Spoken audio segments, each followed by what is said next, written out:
I stand before you today not as a victim, but as a warrior navigating the unpredictable terrain of bipolar disorder. You see, my journey is not linear. It twists and turns, sometimes plunging into darkness, and sometimes soaring into heights I never imagined.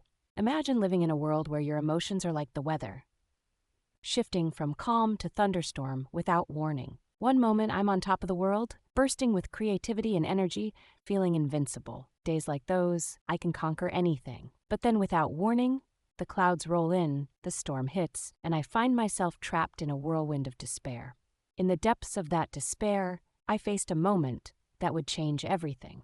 It was a day like any other, until it wasn't. Tension built like pressure in a boiling pot. Words exchanged, voices raised, arguments spiraled out of control. And just like that, a flicker of rage ignited, leading to a catastrophic decision I couldn't take back.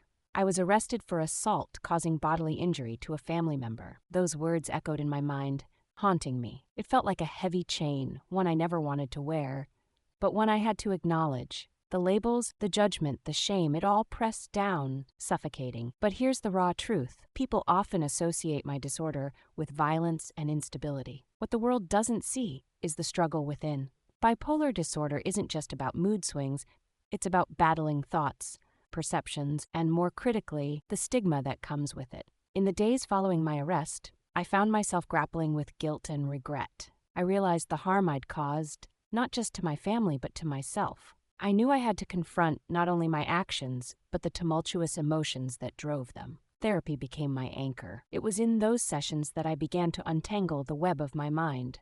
I learned strategies to manage my mood swings, to recognize triggers, to catch myself before I hurt anyone, including me. My therapist became a trusted guide, helping me transform my storm into something I could navigate, something I could understand.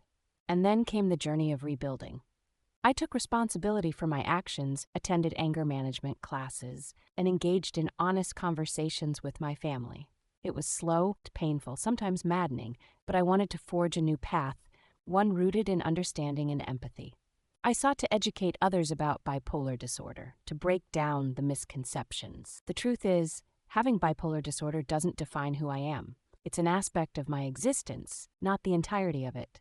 I can be kind, creative, loving, capable of immense strength, even in my vulnerability. I want you to know that it's possible to rise from the ashes, to transform chaos into clarity. I'm not here to romanticize my struggles, nor to paint myself as a hero. I'm just one person among many battling a silent foe. My journey isn't over. It's evolving, just like I am. I share this to remind you that understanding is the key to compassion, both for ourselves and for others. We are all fighting battles hidden beneath the surface.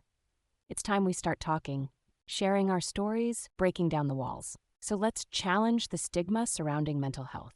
Let's engage in conversations about what it means to struggle and to heal. Let's support one another in our journeys. And remember, just because the storm may rise within us doesn't mean we can't rebuild and thrive when the sky clears. Together, we can create a world that sees beyond the labels, beyond the moments of darkness, into the brilliance of resilience and hope.